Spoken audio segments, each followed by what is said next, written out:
Welcome on the show, everyone. This is Early Morning Dose. Good morning, Heidi. Good morning, Temi. I like that early morning dose.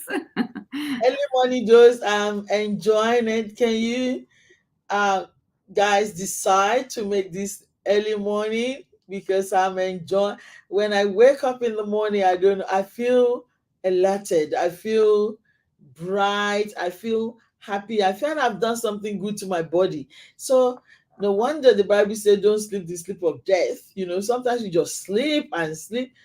I feel I should sleep in the morning till the morning. Like if it's not 8 o'clock, it's not morning. But this is so good. Thank you, Heidi. I know You, you're an early morning girl. yes, yes. I've always been. I love to wake up before the sun is out, and receive the sun. It's nice. It's nice. I'm not a night person. I go to sleep really early, and I just feel energized in the day during the day. It's true. I love it. Even though I went out yesterday, kudos and shout out to my beautiful Pallavi yesterday, took us to Palladium. But she's giving us a year notice, so you can't say you forgot. And Wow. yeah, she really went out and really, Heidi, she did not look, I mean, she doesn't look anything 40 at all. She's Yeah. so petite and I mean, she's a celebrity lawyer. So, what do you reckon? I really happy birthday to you. And to the people that I couldn't make your birthday yesterday, I'm truly sorry. There's little to which one person can do, really. I just have to make a decision, what to do. One other party was going on to midnight, and they said I could still come in, and oh, please, I can. I'm truly sorry. um I don't know. Do you find these days there's been too many parties going on? Something things are happening. I do from January. What's the problem? Look, I can't say that there are too many parties because I'm not invited to any. It's about you, Temi. Ah, you make me feel bad right now. Oh my It's about gosh. you. You are invited to too many parties. You're a very popular person, Oh my god. which is amazing. Well done. Good on you for that. People It's love not you. well done. It's not well done. I suffer. It's really, I suffer to find the appropriate gift, and that's one of the topic I want us to talk on this show at some stage. I truly struggle to get gift. I struggle to decide which one I want to go. I struggle because I get into trouble with other people. It's just too much. So I have an uncle in the community that used to be very popular. He goes to every party, and if he doesn't come to party, we're not even happy. He's a doctor, and at a stage he stopped going to any party at all. He hasn't been to party for like 6 years, and I admired this man so much. And I told the wife goes to every party there and there, but because it's the husband that was the party man. And so when I see the wife at the party every now and then, I'm like, Auntie, I want to be like your husband. I really want to. How did he get it into cold turkey and not going to party? And the wife is like, it's too much, like zero. Is his child, one of his children's wedding, he just featured and he's gone. The birthday, he featured and he gone. But the wife, 60th, I saw him and I was so happy. I'm like, you must love your wife a lot, because you stayed till the end. Every other thing, I think two of his children are now doctors at their graduation. He features and he went. I admire that. So at some stage, I'm saying this out so you know. I want to be like Dr. Uncle. I don't want to be going to a truly. It's too much. Hmm. It's too much. Yeah. I was on the experience thing to find a gift for like 20 minutes or half an hour for one gift. It's just too much for me. Um, yeah, truly. So thank you. Yeah. It's all right. Well done. Good on you. Ah, exhausted, but then I am still happy to get up early this morning because my heart is in this, and this is, it's a commitment. So if I decide to go to party to midnight, that's my problem. But if you have a commitment, you have to stand up to it and you have to go. But I Good on love you. it. Let's go on a quick break and then we'll hear from our ID, and then we go for today's topic. We'll be back.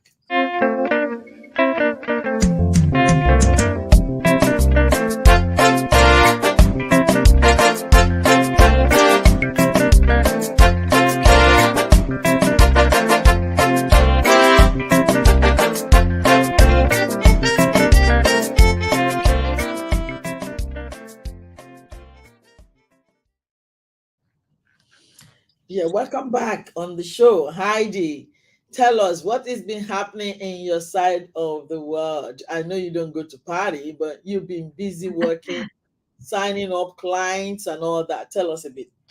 Hmm. Yeah, it's been a busy beginning of the year, and I'm just doing what I love to do. Seeing my clients, designing courses, making sure that you know all is taken care of in terms of work, in terms of my education, in terms of what I am pursuing, and to be the person I love to be in order to serve, and investing in that as well. I'm doing a breakthrough experience on the weekend, this weekend, with the girls, my daughters. So I've decided to involve the girls in my education, to get them to see what's it like, because now both of them, they're studying psychology. So I want them to see the other side of, the coaching world, to see what's it like, to see the difference between psychology and coaching, to be and try to understand, how mental health and all of that starts and evolves. So I'm doing this with Dr. Martini, and it's going to be this weekend. The day is very long, 12 hours long. And, it's something that I haven't done before online. I've done 12 hours trainings, but not online. This one is going to be very different. So hopefully they will last. So we'll see what happens. And Mm-mm. that's, both of them now, they are, started uni. Anna got her license. So it's like, I don't need to drive anyone anymore. Wow. That's Yeah. why they said sometimes two is good. Yeah, three is extra. Yeah, but well done.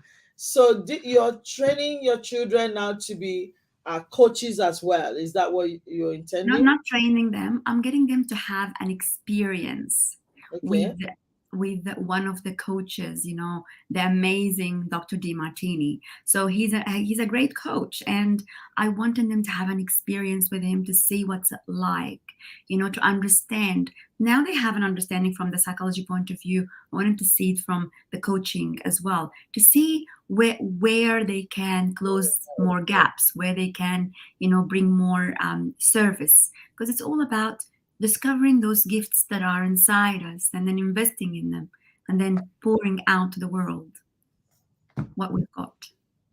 Amazing. That's so Yeah. good.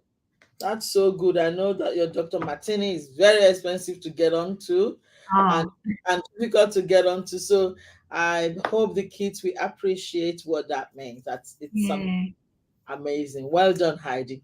Thank you, Tim. Thank you. Today's topic is the truth. Um, I just want us to talk truth to life and to make the truth popular again, because I figure people are very skeptical these days. People believe everybody is bad. I don't know if you heard that everybody is a liar. Everyone is not saying the truth. The church are liars. The mosque are liars. Or everybody is a liar.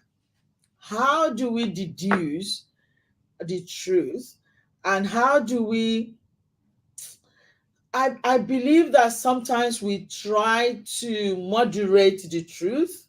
You want to be politically sensitive, culturally acceptable, all these things, and then the truth get lost. I will give you an incident.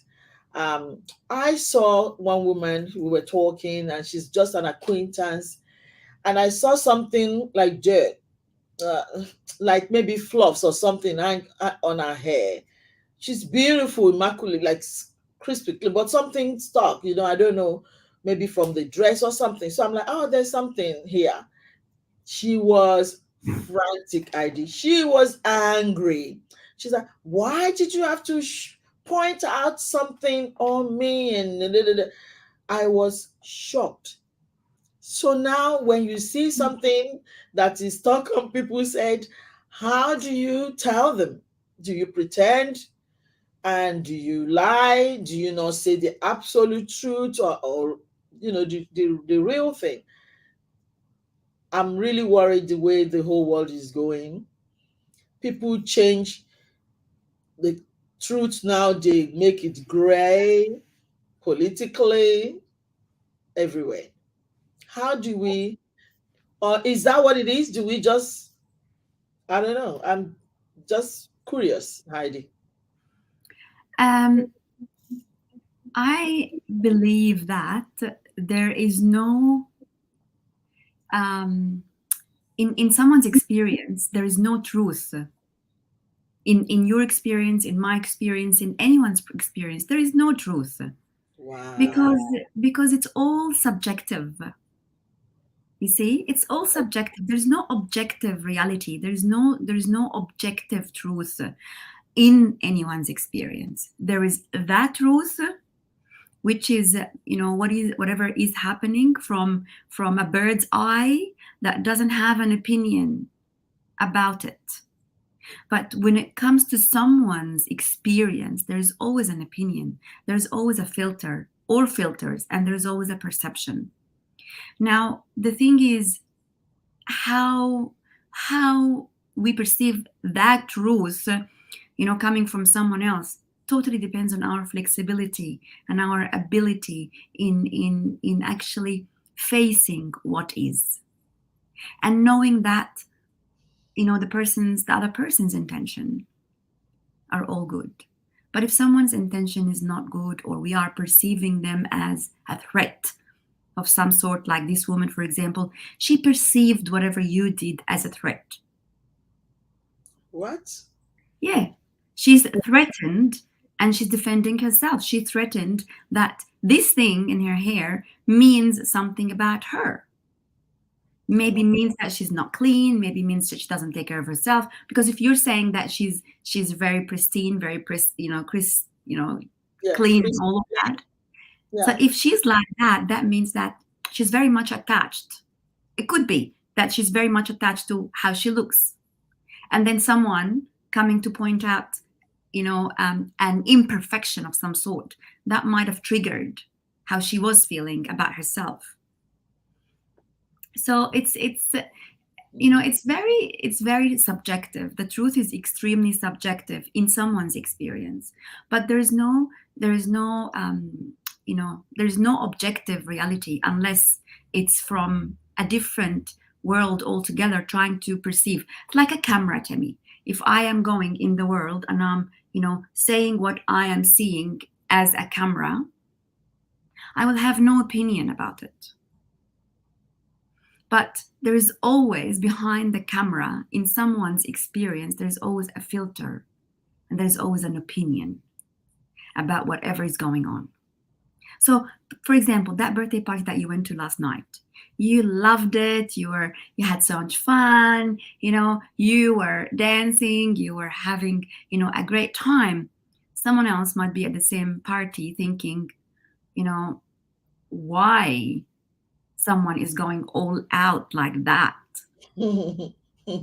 What is the point of this party? Why am I even invited? So there's so many realities that people live in. So even the same event will mean something to you and will mean something else to someone else. I agree. I agree. There is another incident that I want to share. We'll go on a break and I'll come, I will share, and you speak to it. We'll be back.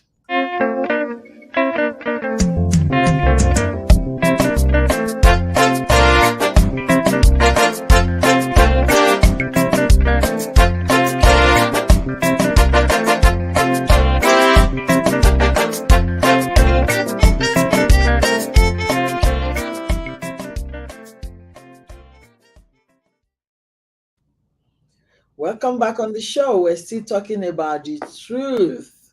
What truth do you know that you're scared of sharing? And Heidi was talking about me going to a party yesterday and I loved it, but somebody could be there and try and see something different. And this lady that is doing a birthday, one time she put on the Facebook and that she is a perfectionist. She's a perfect lawyer. She wants to be a perfect lawyer, a perfect wife, a perfect mother, perfect student, perfect friend, perfect daughter. She wanted to be perfect in everything and she's burnt out. And like, I'm letting my hair down and I can't be bothered with. And I celebrate that. I really celebrate that because that that is you actually bringing life to other people's life that could be in your situation. How can your story now heal somebody? How can your story be a deliverance to somebody rather than masking it? Because I reckon, so this type of thing is what I'm talking. So sometimes, like you said, if you get a camera, if I'm doing a camera in my house and I see some paper on the floor, I flip the camera. I don't want to pick up the paper. I'm doing that's fair enough. I'm picking somewhere where it's clean. But there are some things that are like cancer. They eating you up and you need to get out of it. Otherwise, you can kill yourself. That paper can kill. It's just filtering. It's fine. But I'm saying things like there is a somebody that apparently she confided in one person that don't tell anybody, but this is my experience. I'm suffering and I'm dying in my relationship, but I want to be there still and don't tell anybody. But you come out and give a facade as if everything is clear, it's beautiful, and you're all over this man outside to us. And some people are like, I want to be like them, but you got no relationship. This is the kind of thing I'm talking about. Why don't you get help? This is the truth, because eventually it's going to come to limelight. And where are you going to see it? Divorce certificate. Everybody's going to see it at the end of the day. And I said this before. That's the kind of thing I'm saying. Why are you pretending for like 10, 15 years when in fact you had no relationship? So before everything went pear-shaped, that's what I'm saying. Why don't you be truthful about yourself rather than saying my husband and holding hands and kissing outside when you never ever spoke or kissed outside? This is not healthy. This is the kind of things I'm saying. You've been married for 25 years and you don't have a dollar of your own. The man is taking everything, controlling your life, controlling your finance, controlling everything. You have no life. And you're pretending as if all is good. And we're teaching this every day. The man might not know, you don't know, or and enhancing this man's stupidity. And you're ruining relationship for people, because then now there's going to be a divorce and they're going to say another divorce thing. Maybe it could have been savaged before it gets to. Why don't you seek help? Cry out, seek help. Stop kissing on the street or at the party as if all is good. This is the kind of thing I'm saying, Heidi.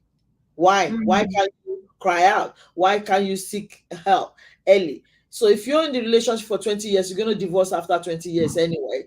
So if you're going to divorce in the first year, maybe it's even better than bringing children to life and causing them a heartache, pretending all this time, and you can't say the truth to your own life. I'm not saying come and share it on Facebook. I'm not saying come and share it with me. I'm saying seek help, because there's help everywhere.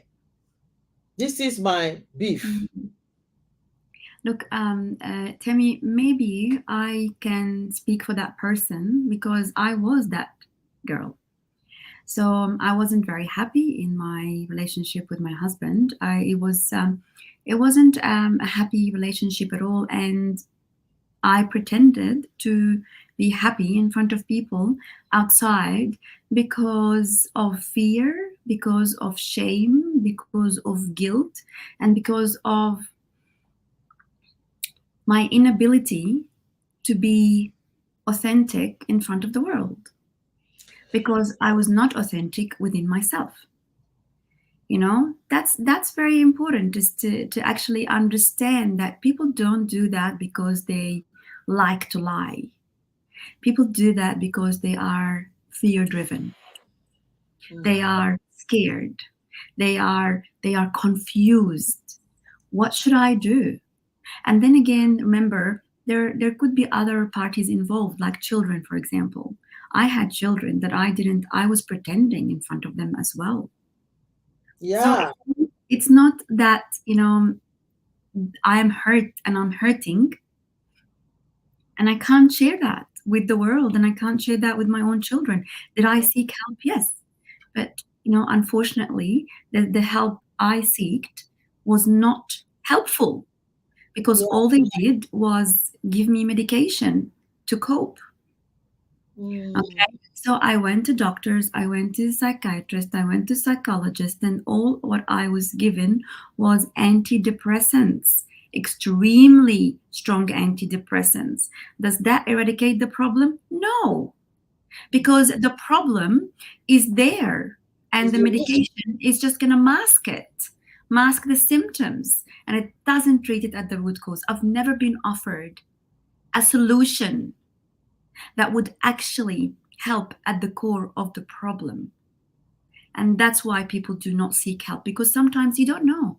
She might have sought help like I did years ago, and it was not helpful, because at the end of the day, no one is treating you and showing you why you're feeling the way you're feeling, but giving you a medication to let you cope with, to numb you, to make you blind, to let you just, go from day to day. But it's not really helpful that way. So this is why I am, you know, from my place here, from this show, I would love to invite people to seek the real help, the true help, something that will change the way they're thinking, something that will make them see in a different way, something that will change their subjective reality rather than mask what is there. So I feel for that woman that you're talking about, and I know because I've been there. Wow.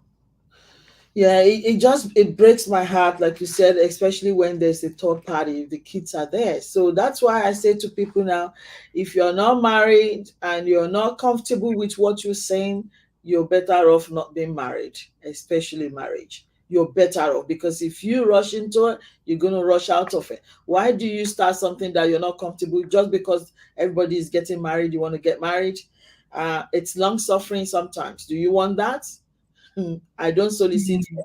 Wait until you get your God appointed one. At least you will know that this one, you're reasonably comfortable, because a lot of times we see the red flags and then we just confused and we're scared, and we stay there until we start popping kids, popping kids, whatever you're doing, and it gets worse. Really, what's the benefit?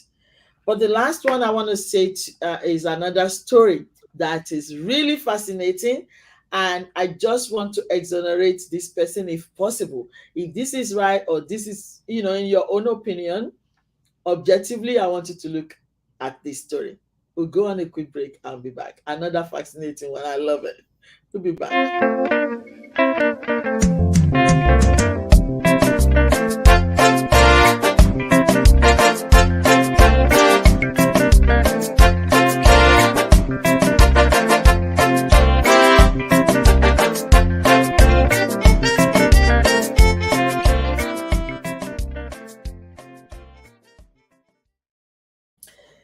Welcome back on the show. We're still talking about the truth. How can we make it popular rather than chastising whoever is sharing the truth with you? Let us celebrate them. Is there truth anyway, and what is it? The why we put there that is truth sectional is this story that I heard recently. A guy came to me and said, I want a wife. I know you can help me. She has to be between 20, it's so funny, 23 and 27, and she has to be an Australian citizen. Oh, okay. So when he said it, I'm like, I was so shocked, like I've never heard this before. What a specification you're giving me. And I said, do you care about some degrees too? Or a skill that he's got? And I said, I'm so shocked. You're very precise. And he says, yes, because I'm an engineer, he says. So I've got all that anybody might be looking for in a man. And then he says, so what is she bringing to the table? His word. What is she bringing to the table? I was stoned and I was shocked. And you know me, I love to learn. I love to evolve. I want to know what is happening there. I sat on this, I was pondering, and I said, well, the sectionality is sometimes the ladies might say they want this, they want that, they want that. Now the guy is saying it, I was shocked. You know, is there a difference? Is it okay for a woman to give specification and it's not okay for a man to give it? I don't know. But this is the first time I'm hearing. I'm bringing something to the table. Maybe it's the way he said it. What is the woman bringing to the table? I'm like, ah, you got, for me, my own subjective concern right now is that this guy has got it all absolutely wrong because for you, yeah, I'll let you go. He's just making a deal. He's not looking for a relationship. Thank you. That's not a relationship. A relationship is two souls connecting together, looking out for a lasting connection. That's a marriage. To me, that's a marriage. But this guy is actually looking for a deal. I've seen this. I see it every day. A lot of people looking for deals. He thinks that marriage is a deal. It's okay. That's his reality. It's up to him. But when he is living with the person permanently every day, what is going to matter is not what she brought to the table. What is going to matter is who she is, not what she's bringing. So basically, he's looking at something, but we are actually talking about some soul. Yeah. It's not even a one, it's a some soul, because it's a soul that is coming together. They're coming together to do this life together, right? To do this life. And if he's looking for what is she bringing, I bet you any money he doesn't have anything to bring. Wow. Well, I don't like to be judgmental. I try as I grow to keep dropping and sharing those judgments because you could be wrong. But I think this one, as a relationship coach, and I want to be dynamic in my relationship as well. So go the way the world is going, but your constant values is maintained. But this boy said to me, the mother told him that you are an engineer and you have so much to offer, and so whoever that is why so whoever you're entangling with has to have something to bring to the table. I want to say again, women, we have some issues right now. We have some deals. Stop telling your children, like I said, you're going empty and you're meeting somebody that is empty and you're bringing something afresh together, not what you bring and what you don't bring. I'm an engineer. I think that is wrong altogether. Thank you, Heidi, for shipping in that value. And that's what I want to say. Be truthful in a little bit as you can. You went through pain with your relationship. Now you're starting your own children with some attitude and pain as well. Not good. But we're going to stop today. Hope you can get something, a bit of a wisdom from what we shared today. Try, ponder upon it, and even share with us what you've gained, if you have gained anything. But keep evolving and keep growing. God bless. We're going to leave it till next time. Bye for now. Bye-bye.